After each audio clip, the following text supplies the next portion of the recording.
Hi friends, kitchen queen ಚಾನೆಲ್ಗೆ ಸ್ವಾಗತ. ಇವತ್ತು ನಾನು ನಿಮಗೆ ಬ್ರೆಡ್ ಪಕೋಡ ಹೇಗೆ ಮಾಡೋದು ಅಂತ ಹೇಳಿಕೊಡ್ತಾ ಇದ್ದೀನಿ. ಬಾಯ್ಲ್ ಮಾಡಿ ಇಟ್ಟುಕೊಂಡಿರುವಂಥ 5 ಆಲೂಗಡ್ಡೆಯನ್ನು ತೆಗೆದುಕೊಳ್ಳಬೇಕು. ಅದಕ್ಕೆ ಸಣ್ಣಗೆ ಕಟ್ ಮಾಡಿಕೊಂಡಿರೋ 1 ಈರುಳ್ಳಿಯನ್ನು ಸೇರಿಸಿಕೊಳ್ಳಬೇಕು. ಈಗ ಸಣ್ಣಗೆ ಕಟ್ ಮಾಡಿಕೊಂಡಿರುವ 4-5 ಹಸಿಮೆಣಸಿನಕಾಯಿಯನ್ನು ಸೇರಿಸಿಕೊಳ್ಳಬೇಕು. ಸ್ವಲ್ಪ ಕೊತ್ತಂಬರಿ ಸೊಪ್ಪನ್ನು ಸೇರಿಸಿಕೊಳ್ಳಬೇಕು. ಈಗ ಇದಕ್ಕೆ ನಿಮಗೆ ಎಷ್ಟು ಬೇಕೋ ಅಷ್ಟು ಚಿಲ್ಲಿ ಪೌಡ್ರನ್ನು ಹಾಕಿಕೊಳ್ಳಬೇಕು. 1 ಚಿಟಿಕೆ ಅರಿಶಿನವನ್ನು ಸೇರಿಸಿಕೊಳ್ಳಬೇಕು. 1 ಸ್ಪೂನ್ ಧನಿಯಾ ಪೌಡ್ರನ್ನು ಹಾಕಿಕೊಳ್ಳಬೇಕು. ಇದಕ್ಕೆ 1 ಸ್ಪೂನ್ ಚಾಟ್ ಮಸಾಲವನ್ನು ಸೇರಿಸಿಕೊಳ್ಳಬೇಕು.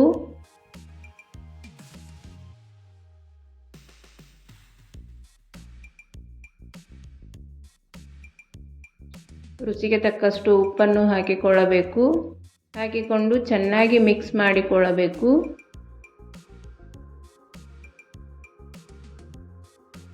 ಈ ರೀತಿ ಕೈಯಿಂದಲೇ ಚೆನ್ನಾಗಿ ಸ್ಮ್ಯಾಶ್ ಮಾಡಿಕೊಳ್ಳಬೇಕು. ಇದು ಸಾಯಂಕಾಲ ಟೀ ಜೊತೆ ಚೆನ್ನಾಗಿರುತ್ತದೆ.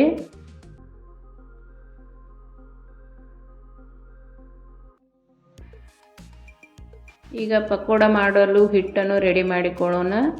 1 ಕಪ್ ಕಡಲೆ ಹಿಟ್ಟನ್ನು ತೆಗೆದುಕೊಳ್ಳಬೇಕು. ಅದಕ್ಕೆ ರುಚಿಗೆ ತಕ್ಕಷ್ಟು ಉಪ್ಪನ್ನು ಸೇರಿಸಿಕೊಳ್ಳಬೇಕು.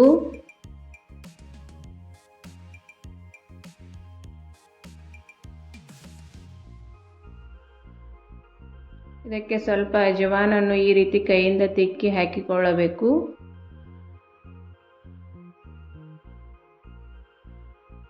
ಸ್ವಲ್ಪ ಕೊತ್ತಂಬರಿ ಸೊಪ್ಪನ್ನು ಸೇರಿಸಿ ಸ್ವಲ್ಪನೇ ನೀರನ್ನು ಹಾಕಿ ಪಕೋಡ ಹಿಟ್ಟಿನ ಹದಕ್ಕೆ ಹಿಟ್ಟನ್ನು ಮಿಕ್ಸ್ ಮಾಡಿಕೊಳ್ಳಬೇಕು.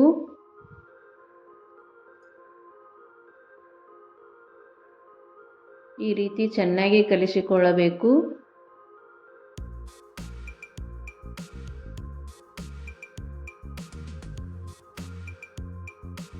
ಹಿಟ್ಟು ಈ ಹದಕ್ಕೆ ಇರಬೇಕು.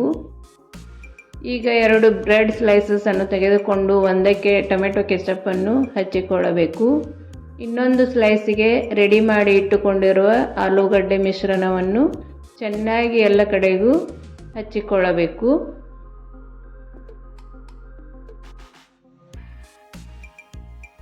ಈ ರೀತಿ 2 ಸ್ಲೈಸಸ್ ಅನ್ನು ಇಟ್ಟುಕೊಂಡು ಟ್ರಯಾಂಗಲ್ ಶೇಪ್ನಲ್ಲಿ ಕಟ್ ಮಾಡಿಕೊಳ್ಳಬೇಕು.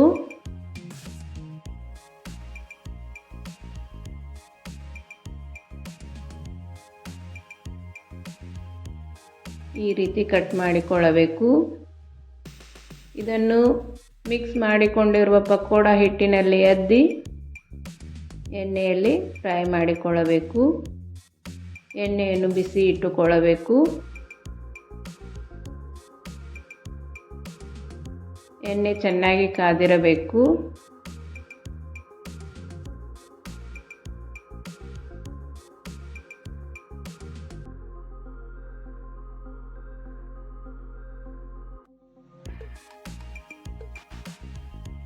ಈ ರೀತಿ ಪಕೋಡವನ್ನು ಹಾಕಿಕೊಂಡು ಅದಕ್ಕೆ ಮೇಲ್ಗಡೆಯಿಂದ ಸ್ವಲ್ಪ ಎಣ್ಣೆಯನ್ನು ಹಾಕಿಕೊಳ್ಳಬೇಕು.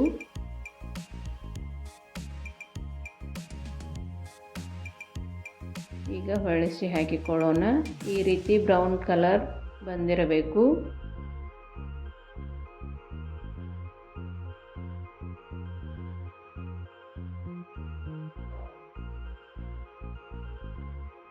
ಈಗ ಪಕೋಡ ಫ್ರೈ ಆಗಿದೆ, ತೆಗೆದುಕೊಳ್ಳೋಣ. ಈ ರೀತಿ ಸ್ಲೈಸ್ ಆಗಿ ಕಟ್ ಮಾಡಿಕೊಂಡು ಟೊಮೆಟೊ ಕೆಚಪ್ ಜೊತೆ ತಿನ್ನಲು ಚೆನ್ನಾಗಿರುತ್ತದೆ.